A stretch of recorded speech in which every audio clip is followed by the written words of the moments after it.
Allô, bonjour ou bonsoir chez vous et que la paix du Seigneur envahisse vos cœurs, que la paix du Seigneur envahisse vos maisons. Mon nom est Ariane Kisanga, je suis pasteur à Alpha Ministries et pour moi c'est toujours une joie, un privilège de partager ce moment ensemble avec toi. Alors, as-tu créé de l'espace pour Dieu? Est-ce que tu as permis à Dieu d'être la priorité de ta vie cette semaine? Est-ce que tu as permis à Dieu d'avoir la place qu'il lui faut dans ta vie cette semaine ou même ce mois qui vient de se terminer? Est-ce que tu as donné la place qu'il faut à Dieu? J'espère que tu l'as fait. Un shalom spécial aussi à toi qui nous suis sur Yota TV, la chaîne la Canal+, la chaîne 366, et à toi qui nous suis sur YouTube et Facebook. Si tu es sur les réseaux sociaux et que tu ne t'es pas encore abonné, l'opportunité t'est donnée maintenant. Abonne-toi, active la cloche notification et ne rate aucune nouvelle vidéo que nous allons uploader. On va commencer aujourd'hui par la prière. Notre prière est tirée de Hébreux 11 au verset 6. La parole de Dieu dit: Or, sans la foi, il est impossible de lui être agréable, car il faut que celui qui s'approche de Dieu croit que Dieu existe et qu'il est le rémunérateur de ceux qui le cherchent. Il faut que celui qui s'approche de Dieu croit que Dieu existe. Comment on peut croire que Dieu existe? C'est si on peut tirer notre foi d'une expérience qui s'est passée dans le passé. Qu'est-ce que Dieu a fait pour toi? Qu'est-ce que Dieu a fait comme miracle dans ta vie? Quel est ton témoignage? Jusque-là, qu'est-ce que Dieu a fait? Regarde un peu dans le passé, regarde la semaine passée, regarde le mois passé et tire juste un témoignage. C'est ce témoignage-là qui va nourrir ta foi. C'est ce témoignage-là qui va te permettre d'entrer dans la présence de Dieu en croyant qu'il existe, en croyant que Dieu existe parce que tu l'as vu agir. Le Dieu qui a fait autrefois est aussi le Dieu qui peut encore agir aujourd'hui. Il dit que ceux qui s'approchent de lui doivent croire qu'il existe. Est-ce que tu as une raison qui te fait croire que Dieu existe? Regarde, mets ton rétroviseur, regarde un peu. Qu'est-ce qui s'est passé l'année passée? Est-ce que tu as une raison? Est-ce que tu as un témoignage? Est-ce que tu as quelque chose, un souvenir qui peut augmenter ta foi, qui peut te dire que oui, vraiment Dieu existe parce qu'il a fait telle chose dans le passé. Il est capable de faire encore aujourd'hui. Est-ce que tu as quelque chose en toi qui peut te faire, comme qui peut jouer le rôle d'un rappel, d'un souvenir que Dieu existe? Élève ce Dieu-là, dis-lui: Seigneur, tu existes parce que tu es celui qui a fait ça et ça dans ma vie. Seigneur, tu existes parce que tu es celui qui m'a donné de quoi manger. Seigneur, tu existes, tu es celui qui m'a donné le souffle de vie. Seigneur, tu existes, tu es celui qui m'a donné cet enfant que je porte. Seigneur, tu existes, tu es celui qui m'a donné ce travail que j'ai. Seigneur, tu existes, le ministère que j'ai, c'est toi. Seigneur, la famille que j'ai, c'est toi. Seigneur, le mariage que j'ai, c'est toi. Ouvre ton livre de souvenirs, mets un peu ton rétroviseur, pense à Dieu, qu'est-ce qu'il a fait pour toi et dis-lui combien il existe. Celui qui t'a emmené jusque là où tu te trouves est un Dieu qui existe. Celui qui a ouvert les portes pour toi jusque là où tu te trouves est un Dieu qui existe. Et il dit en plus qu'il est le rémunérateur de ceux qui le cherchent. Ça veut dire que quand on cherche Dieu, on est payé. Quand on cherche Dieu, on reçoit une récompense. Tu cherches Dieu pour quelle raison? C'est dans quel domaine que tu as envie de voir la main de Dieu? Il dit que si tu le cherches, il va être celui qui va te récompenser. Alors, est-ce que tu peux chercher le Seigneur? C'est dans quel domaine que tu as besoin de Dieu? C'est où est-ce que tu as besoin que Dieu puisse étendre sa main? Est-ce que tu peux chercher Dieu? Est-ce que tu peux chercher Dieu? Est-ce que tu peux dire au Seigneur: voilà ce domaine, voilà ce problème, voilà ma situation, voilà cette circonstance. Seigneur, j'ai besoin de toi. Seigneur, j'ai besoin de toi. Est-ce que tu peux le dire au Seigneur? Élève ta voix alors tu te trouves et présente cette situation à Dieu. Il est là. Il est capable d'agir. Il est capable de faire des grandes choses parce qu'il est celui qui récompense ceux qui le cherchent. Éternel, nous te disons merci pour tout ce que tu as fait pour nous, pour ta présence dans nos vies. Éternel, nous te disons merci pour ton accompagnement, pour le fait que tu ne nous as jamais laissés. Éternel, tu ne nous abandonnes jamais. Tu es toujours là avec nous. Nous te disons merci. Éternel, encore ce soir, nous approchons de ta présence pour apprendre encore de toi. Parle-nous, Yahweh. Utilise-moi juste comme un canal pour faire passer le message que je veux qu'on puisse capter aujourd'hui. Dans le nom puissant de Jésus, nous avons ainsi prié et le peuple de Dieu dit Amen, Amen, Amen, Amen. Alors aujourd'hui, on va commencer quelque chose de nouveau. On va commencer une série d'études bibliques sur le livre de Néhémie. Alors, on va aller du premier chapitre jusqu'au 13e chapitre. Comme c'est une étude biblique, on va faire un chapitre chaque semaine. Mais quand les chapitres seront trop courts, peut-être on peut combiner 2 chapitres. Mais l'objectif, c'est vraiment de couvrir un chapitre par semaine. Je t'invite à avoir ta Bible, à suivre ces temps d'études avec ta Bible ouverte. Comme ça, tu sais à quel verset on fait référence et de quoi il s'agit. On va essayer d'aller verset par verset afin que toute personne puisse comprendre. Mais je t'invite à avoir ta Bible et ensemble, on va commencer cette étude de la parole de Dieu du livre de Néhémie. Pour aujourd'hui, je vais lire Néhémie chapitre 1, verset 1 jusqu'au verset 11 pour qu'on ait tous la même idée de quoi il s'agit. Je lis dans la version Louis II. Parole de Néhémie, fils de Hakalia, au mois de Kislu, de la 20e année. Comme j'étais à Suse, dans la capitale, Anani, l'un de mes frères, et quelques hommes arrivèrent de Juda. Je les questionnai au sujet des Juifs réchappés qui étaient restés de la captivité et au sujet de Jérusalem. Ils me répondirent, ceux qui sont restés dans la captivité sont là, dans la province, au comble du malheur et de l'opprobre. Les murailles de Jérusalem sont en ruine et ses portes sont consumées par le feu. Lorsque j'entendis ces choses, je m'assis et je pleurais. Je fus plusieurs jours dans la désolation. Je jeûnai et je priai devant les dieux des cieux. Et j'ai dit, ô Éternel, Dieu des cieux, Dieu grand et redoutable, toi qui gardes ton alliance et qui fais miséricorde à ceux qui t'aiment et qui observent tes commandements. Que ton oreille soit attentive et que tes yeux soient ouverts. Écoute la prière que ton serviteur t'adresse en ce moment, jour et nuit, pour tes serviteurs, les enfants d'Israël, en confessant les péchés des enfants d'Israël, nos péchés contre toi, car moi et la maison de mon Père, nous avons péché. Nous t'avons offensé. Nous n'avons point observé les commandements, les lois et les ordonnances que tu prescrivis à Moïse, ton serviteur. Souviens-toi de cette parole que tu donnas ordre à Moïse, ton serviteur, de prononcer. Lorsque vous pécherez, je vous disperserai parmi les peuples. Mais si vous revenez à moi, et si vous observez mes commandements et les mettez en pratique, alors, quand vous serez exilés à l'extrémité du ciel, de là, je vous rassemblerai et je vous ramènerai dans le lieu où j'ai choisi pour y faire résider mon nom. Ils sont tes serviteurs et ton peuple, que tu as racheté par ta grande puissance et par ta main forte. Ah Seigneur, que ton oreille soit attentive à la prière de ton serviteur et à la prière de tes serviteurs qui veulent craindre ton nom. Donne aujourd'hui du succès à ton serviteur. Fais-lui trouver grâce devant cet homme. J'étais alors échanson du roi. Amen. Notre thème pour aujourd'hui, c'est la prière de Néhémie. Et on fait Néhémie chapitre 1. Juste pour nous donner une mise en contexte, le livre de Néhémie est écrit par Néhémie, bien sûr, dans le 5e siècle avant la venue de Jésus-Christ. Le thème principal de ce livre, c'est vraiment la reconstruction des murailles de Jérusalem. Parce que le temple avait été déjà reconstruit, mais la ville n'avait pas de murailles et ses portes étaient brûlées par le feu. Alors, par conséquent, le peuple qui habitait Jérusalem, ce peuple qui a été rescapé de la captivité, ces peuples étaient dans l'humiliation, ils étaient dans une grande détresse. Ils avaient peur d'être attaqués, en fait, parce qu'avec le manque de murs, ils n'avaient pas de protection. Donc, ils étaient vraiment là sans secret, il n'y avait aucune discrétion et toute personne pouvait venir les attaquer. Alors, même si ces personnes avaient survécu l'exil, même si c'était des rescapés d'exil et qu'ils étaient rentrés chez eux, ils étaient toujours quand même dans la honte. Dans le livre de Néhémie, on voit Néhémie prendre un temps pour prier. Il prie au moins 11 fois dans un livre qui a 13 chapitres. Ça veut dire que Néhémie était un homme de foi. Il était un homme de prière. Et aujourd'hui, nous allons voir en détail l'une de ces prières majeures que Néhémie fait. C'est vrai qu'il prie 11 fois dans un livre de 13 chapitres, mais il y a une prière majeure que Néhémie fait. Et c'est ça qui sera notre concentration pour aujourd'hui. Et cette prière se trouve dans Néhémie chapitre 1. Alors, On commence avec le verset 1 au verset 3 du premier chapitre de Néhémie. Ça nous donne un aperçu global, je peux dire, de la situation. Qu'est-ce qui se passe? Néhémie est là, il travaille dans la cité de Suse, dans une capitale de Perse, une ville capitale de Perse et tout.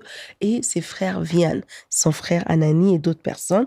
Et Néhémie les interroge au sujet, d'abord de son peuple, les Juifs, et puis après aussi au sujet de la ville, de sa ville mère, de Jérusalem. Il veut savoir ce qui se passe. Néhémie, lui, il est dans la ville de Suse. Ça veut dire que Néhémie n'est pas à Jérusalem. Néhémie faisait partie de la diaspora juive. Parce que Susa, elle faisait partie de l'Empire perse. Et c'est là où Néhémie était. Donc, il faisait partie de cette diaspora juive. Et quand il pose la question, ses frères lui répondent et on lui apprend deux choses. La première chose qu'on apprend, c'est d'abord que le peuple est revenu à Jérusalem. Donc, il y a quand même une poignée de personnes qui ont été... un poignée de personnes plutôt qui a été qui a été rescapée de l'exil. Et ces gens sont venus et sont rentrés à Jérusalem, dans leur terre. Pour eux, Jérusalem, c'était pas seulement leur terre natale, mais c'était aussi la terre sainte. C'est la terre où pour eux, Dieu habitait. C'est là où il y avait le temple. Et le temple, à l'époque, représentait la présence de Dieu.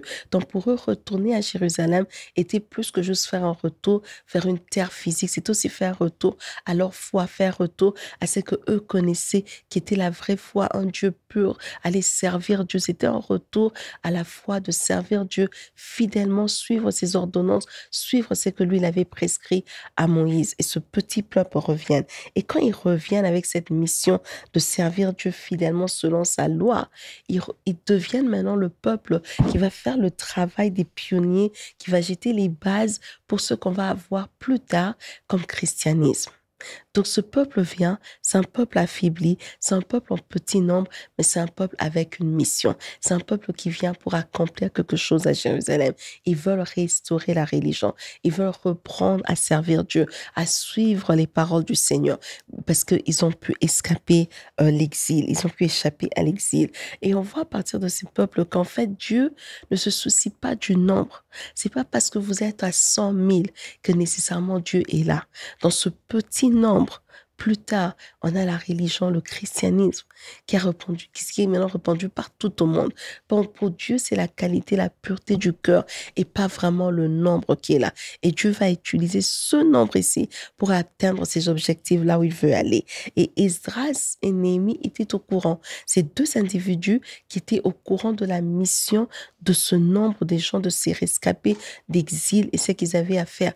Esdras s'est occupé dans le livre d'Esdras à rebâtir le temple. Il y a le temple qui a été rebâti et dans Néhémie, on voit que le souci devient maintenant les murs de Jérusalem qui sont brûlés et la porte de Jérusalem qui n'existe plus.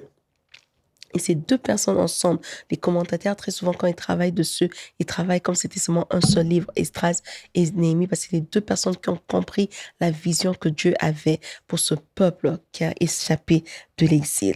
Et la deuxième chose qu'on dit à Néhémie, c'est que le mur de Jérusalem est en ruine et que ses portes sont brûlées. Et cela cause de la détresse, cela cause de l'humiliation, cela cause de la honte. Parce que Jérusalem maintenant devient une ville sans défense. Même si le peuple est rentré, ils n'ont pas moyen de se défendre parce qu'ils sont à la merci de leur ennemi. Ils n'ont pas moyen de se défendre parce que n'importe qui peut venir à n'importe quel moment et les attaquer. Ils n'ont pas de mur, donc ils ne savent pas prendre une stratégie contre les ennemis parce que l'ennemi les voit déjà. Les murs étaient très élevés et avant, il pouvait y avoir des sentinelles qui faisaient le tour de la citadelle pour garder, pour veiller à ce que les ennemis n'entrent pas. Mais quand il n'y a pas tout ça, ils étaient juste à la merci de leurs ennemis. Et cela créait beaucoup de détresse. Parce qu'après 140 ans, Jérusalem reste encore une cible facile pour ses ennemis. Et des fois, cela arrive dans nos propres vies, où on regarde ce que Dieu nous a dit. On regarde, on fait un rapport, on voit qu'il y a peut-être une seule chose qui marche et deux autres histoires qui ne sont pas en train de marcher. On voit une seule chose qui fonctionne bien, qui avance bien, et deux autres histoires qui n'est pas en train de fonctionner du tout et qui n'avancent pas. Où tu es allé chez le médecin, il te dit ça c'est bon, mais voilà, tu as ces 4 choses qui ne fonctionnent plus. Et très souvent, on est dans la honte, dans la désolation, dans la détresse à cause de ces choses qui ne fonctionnent plus. Mais la leçon ici, dans les premiers 3 versets, c'est que Dieu n'a pas besoin que tout soit bien pour qu'il puisse arriver à ses objectifs. Dieu a juste besoin de un. Le petit groupe qui est rentré d'exil. C'est ce que tu avais besoin. Il se dit, le petit groupe peut rebâtir les murs de Jérusalem. Le petit groupe peut reconstruire les portes pour Jérusalem. Il n'a pas besoin que ce soit beaucoup de gens. Donc, prends la force dans ce que tu as de positif. Prends la force dans ce qui marche. C'est vrai que peut-être beaucoup de choses ne marchent pas encore, mais ce que tu as dans ta vie qui est en train de marcher, ce que tu as dans ta vie que tu regardes et tu te dis, ça avance bien, que cela soit pour toi la source de force, que cela soit pour toi la chose que Dieu va utiliser pour arranger toutes les autres choses qui ne fonctionnent pas encore bien. Et si on avance, on va dans le verset 5 au verset 10 maintenant. Dans d'autres versions, c'est à partir du verset 4. On voit maintenant la prière de Néhémie. Quand Néhémie fait cette prière à Dieu, Néhémie est très honnête parce qu'on voit Néhémie pleurer, on voit Néhémie s'asseoir, porter un deuil, on voit Néhémie faire un jeûne et on voit Néhémie s'adresser à Dieu. Quand Néhémie pleure ou s'assoit ou s'assied ou porte un jeûne, le deuil plutôt, ça représente des fois les questions qu'on se pose. Ça représente l'émotion qu'on a. On se dit, mais Seigneur, pourquoi je traverse ceci? Ça me fait mal. Pourquoi tu n'as pas enlevé ça? Pourquoi tu ne m'as pas épargné cette douleur? Pourquoi tu n'as pas stoppé cette histoire de m'arriver? Et des fois, ces histoires-là, ces émotions-là, cela ne bouge pas Dieu. Dieu n'a pas peur que tu viennes lui dire que telle chose te fait mal. Dieu n'a pas peur que tu puisses venir pleurer dans sa présence. Ça ne le dérange pas. Il ne va pas agir plus vite parce que toi, tu as pleuré. Il ne va pas agir moins lentement aussi parce que toi, tu n'es pas en train de pleurer. Ce que nous, on fait, nos émotions ne bougent pas Dieu. La seule chose qui a la capacité de faire bouger le Seigneur, c'est notre foi. Rappelez-vous qu'on a lu le verset d'Hébreu au début, on a dit que Dieu, il récompense ceux qui le cherchent. Or, pour chercher Dieu, il faut déjà avoir la foi. Et le verset dit même que sans la foi, il est impossible d'être agréable à Dieu. Parce que celui qui s'approche de Dieu doit croire qu'il existe. Comment tu vas croire que tu n'as pas de foi? Alors, oui, tu as des émotions. Exprime-les au Seigneur. C'est ton Père. Tu peux être honnête avec lui. Oui, ça fait mal, parle à Dieu, mais ne permets pas que ces émotions-là, ces temps difficiles que tu es en train de passer, ces moments d'incertitude que tu passes, ne permets pas que ce temps-là puisse gâcher ta foi en Dieu, que ce temps-là puisse affecter ta foi en Dieu. Même s'il te reste une toute petite foi aujourd'hui, quand tu m'entends parler, garde cette foi plus que toute autre chose. Préserve cette foi, parce que Dieu a juste besoin de cette petite foi pour t'emmener à des grandes choses. Tu avais juste besoin d'un petit nombre de peuples qui étaient rescapés de l'exil pour reconstruire Jérusalem, pour emmener aujourd'hui à ce que nous avons, que nous appelons le christianisme. Dans la prière de Néhémie, il fait 6 points essentiels. Le premier point, c'est l'adresse. Comment Néhémie s'adresse-t-il à Dieu? À qui parle-t-il? Et la Bible nous dit que Néhémie parle au Dieu des cieux, qui montre pas seulement la location où se trouve ce Dieu, mais aussi possession, qu'il est le Dieu de cieux, c'est à lui qu'appartient tout. Dans Matthieu 6 au verset 9, quand les disciples demandent à Christ de leur apprendre comment prier, Christ dit, dites ceci, notre Père qui est aux cieux, pour montrer la supériorité de Dieu, pour dire que le Dieu à qui on prie, c'est pas un Dieu qui est ici sur terre avec nous, qui subit ce que nous subissons, non. C'est un Dieu qui est au ciel, c'est un Dieu qui est élevé, c'est un Dieu grand, c'est un Dieu supérieur. Ça me souligne la grandeur et la supériorité de Dieu. Et c'est comme ça que la personne qui s'adresse à Dieu voit Dieu. Et quand il s'adresse encore à Dieu, Néhémie mentionne 3 grandes caractéristiques importantes de Dieu. Il dit, tu es un Dieu grand, tu es un Dieu redoutable, ça veut dire que tu es un Dieu puissant et tu es un Dieu fidèle. Ça montre que pour Néhémie, Dieu était tout puissant et il n'y avait rien qui devrait être difficile à lui. Néhémie s'adresse à un Dieu que lui considère supérieur, qu'un Dieu qui considère qu'il habite dans les cieux, un Dieu que lui considère puissant, un Dieu que lui considère fidèle et un Dieu que lui considère grand. Et ceci marque en fait le temps du reste du livre de Néhémie et aussi du reste de sa prière. Ça veut dire que pour Néhémie, il se dit, ces murs de Jérusalem qui sont dans la ruine peuvent être rebâtis, pas avec un grand nombre, avec un petit nombre, mais un grand Dieu. Néhémie avait cette foi-là. C'est vrai, dans ta vie, tu as peut-être des choses qui sont difficiles, mais est-ce que tu t'adresses à un Dieu puissant? C'est à quel Dieu que toi tu t'adresses? Quand tu veux prier, comment tu vois le Dieu vers qui tu t'approches? La manière dont tu t'approches de Dieu, comment tu t'adresses de Dieu, démontre aussi ce que tu penses de lui ou ce que tu crois qu'il est capable de faire. Qui tu penses Dieu est, qui tu crois Dieu est et ce que tu crois que Dieu est capable de faire. Tout se montre dans ta manière de l'adresser ou de l'approcher. Comment tu approches Dieu? Quelle est cette personne devant qui tu te présentes? Est-il puissant? Est-il faible? Comment il est? Le deuxième point de la prière de Néhémie, c'est la confession. Versets 6 à 7. Néhémie demande pardon à Dieu, pas seulement pour ses péchés, mais aussi pour les péchés de son peuple. Néhémie ne pense pas seulement à lui. Il n'est pas égoïste dans son temps de confession. Très souvent, en tant que chrétien, on tombe dans ce piège. Quand on vient demander le pardon de Dieu, on implore le pardon de Dieu pour nous, pour ce que nous avons fait. Mais on oublie que nous, on n'est pas seulement un être qui est sorti seul. On vient de quelque part. Il y a toute une lignée derrière nous. Et il y a toute une prospérité devant nous aussi. Donc, ça qui fait qu'on demande pardon, apprenons à demander pardon aussi pour d'autres membres de notre famille. Peut-être tu pries pour un membre de famille, toi tu demandes pardon avant de prier pour lui, mais profite aussi pour demander pardon pour les péchés que ce membre de famille-là a commis. Job, on le voit, quand ses enfants sortaient, c'était lui qui allait faire des sacrifices pour demander pardon à Dieu, la miséricorde de Dieu sur ses enfants.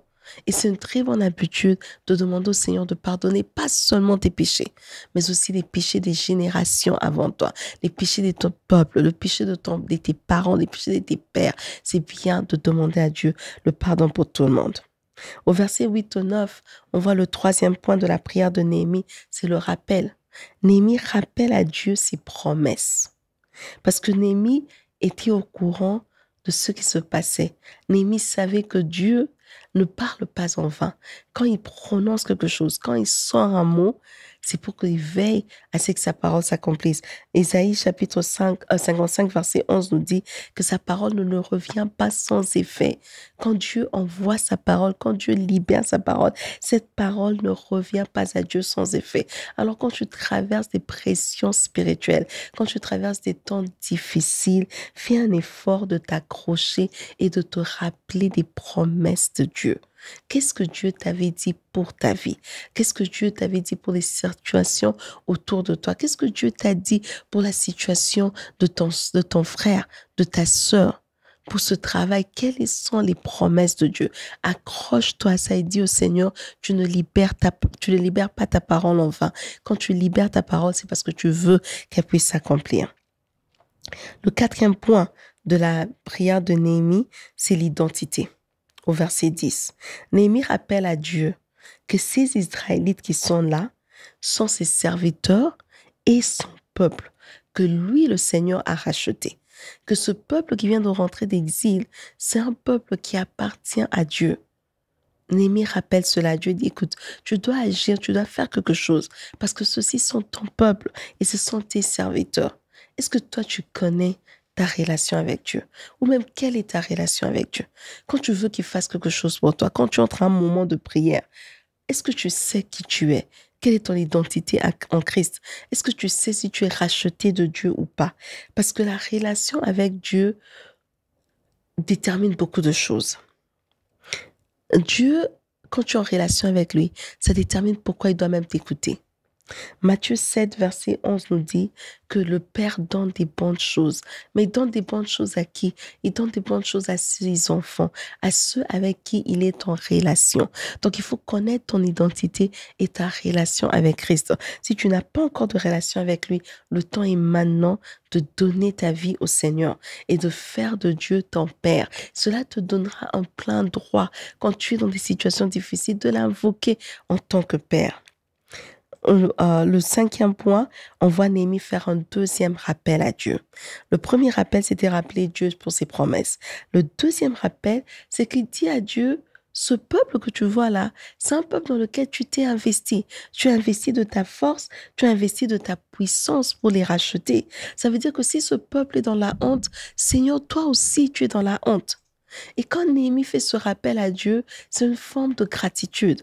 Et l'Éternel aime la gratitude. Il n'aime pas qu'on soit des personnes qui ne sont pas reconnaissantes. Il n'aime pas qu'on soit des personnes qui oublient des choses. L'Éternel veut qu'on soit reconnaissant pour tout ce qu'il a fait pour nous. Dans Ésaïe 1, chapitre 2 à 4, il se lamente, il pleure. Il dit, ce peuple ne me reconnaît plus comme leur Dieu. Dieu veut qu'on puisse le reconnaître à tout moment. La reconnaissance est quelque chose de très, très important pour le Seigneur. Et le 6e point, c'est la requête au verset 11. Néhémie demande à Dieu d'écouter sa prière attentivement. On voit ici une répétition du verset 6 où il dit que ton oreille soit attentive à la prière de ton serviteur. Quand on répète quelque chose dans la Bible, ça veut dire qu'on veut mettre l'accent sur cette histoire. Néhémie veut dire au Seigneur, ce que je veux te demander, écoute et agis. Ce que je veux te demander, écoute et réponds. Pourquoi ? Parce que je ne peux pas le faire sans toi. Je ne sais pas agir sans toi. Et qu'est-ce que Néhémie demande à Dieu? Il demande à Dieu la faveur devant un certain homme. Il demande à Dieu la faveur devant une certaine personne. Mais c'est seulement à la fin qu'on nous révèle devant qui Néhémie demandait cette faveur. Il demandait cette faveur devant le roi. Il veut la faveur. La faveur, pourquoi? On ne sait pas encore. Mais on peut comprendre de sa prière que c'est sûrement la faveur qui a à faire avec rebâtir les murs de Jérusalem. Néhémie a prié parce qu'il savait que s'il doit utiliser le petit nombre pour arriver à quelque chose de grand, pour surmonter les 2 rapports négatifs qu'il a reçus, il avait besoin de Dieu.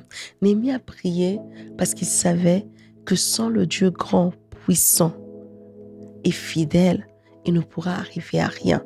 Néhémie a prié parce qu'il savait que sans le Dieu supérieur, le Dieu qui n'habite pas sur terre, lui, Néhémie, n'aboutirait à rien. Je ne sais pas ce que tu traverses. Je ne sais pas quelle difficulté te dépasse maintenant, où tu te sens que tu n'as peut-être pas la force pour continuer. Mais pense à cette histoire, cette seule chose qui se passe bien au moins dans ta vie.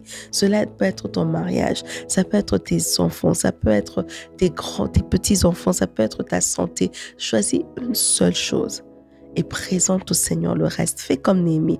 Demande à Dieu la faveur. Tu as besoin de la faveur. Peut-être c'est la faveur dans la santé. Peut-être la faveur dans les finances. Peut-être la faveur dans le travail. Peut-être la faveur dans ta vie chrétienne. La faveur pour arriver à la prochaine étape. Parce que tu as besoin d'arriver à la prochaine étape. Tu as besoin d'avancer. L'Éternel ne t'a pas fait pour rester au même endroit. Dieu ne t'a pas fait pour rester stagnant. Dieu veut que tu puisses évoluer, que tu puisses avancer. Alors prie, présente ce problème à Dieu, présente cette situation au Seigneur et dis-lui, Seigneur, j'ai confiance en toi. Adresse-toi à un Dieu qui est aux cieux. Adresse-toi à un Dieu puissant. Adresse-toi à un Dieu fort, à un Dieu redoutable. Adresse-toi à un Dieu fidèle et ne change pas ce qui est sorti de sa bouche.